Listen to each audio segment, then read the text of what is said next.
Matindi ang paratang ng ilang netizens laban sa kapuso aktor at TV host na si River Cruz nang sumalang ito sa isang livestream. Kalat na ngayon sa social media ang isang video na kuha sa naturang livestream kung saan nakasama ni River ang girlfriend niyang si Julian San Jose.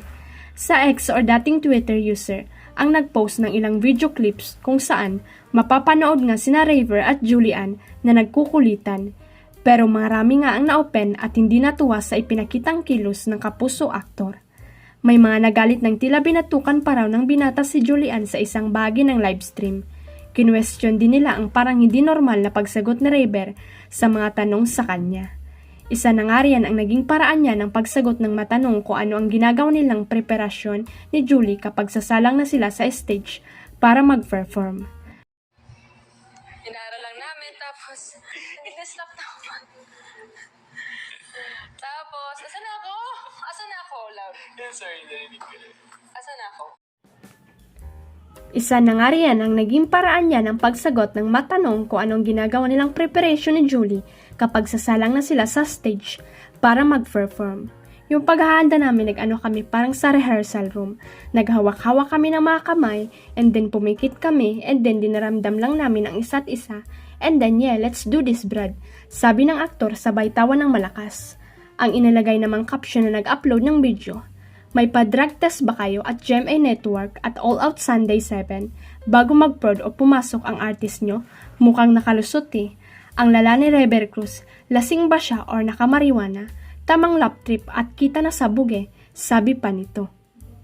Yung paghahanda namin, nag-ano kami, parang sa rehearsal room, naghawak-hawak kami ng mga kamay, and then pumikit kami, and then niramdam namin yung bawat isa, and then, yeah, let's do this, Brad.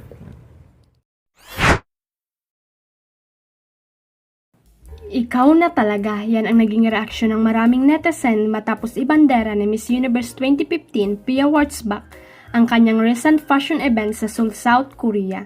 Paano ba naman kasi na-meet niya at nakapagpa-picture pa siya sa mga paborito nating sikat na K-pop stars?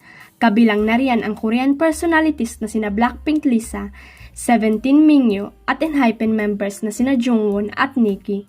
Bukod sa kanila, nakasama rin ang Pinay beauty queen ang Japanese model na si Hikari Mori, Thai actor-musician na si Mile Pakum, Rusaiting, Singaporean actress na si Fiona Si, at Singaporean actor na si Aiden SNG. May picture din sila ng Pinay actress na si Nadine Lostre. Sa comment section, mababasa na maraming fans ang napawaw at napasana all sa post ni Pia.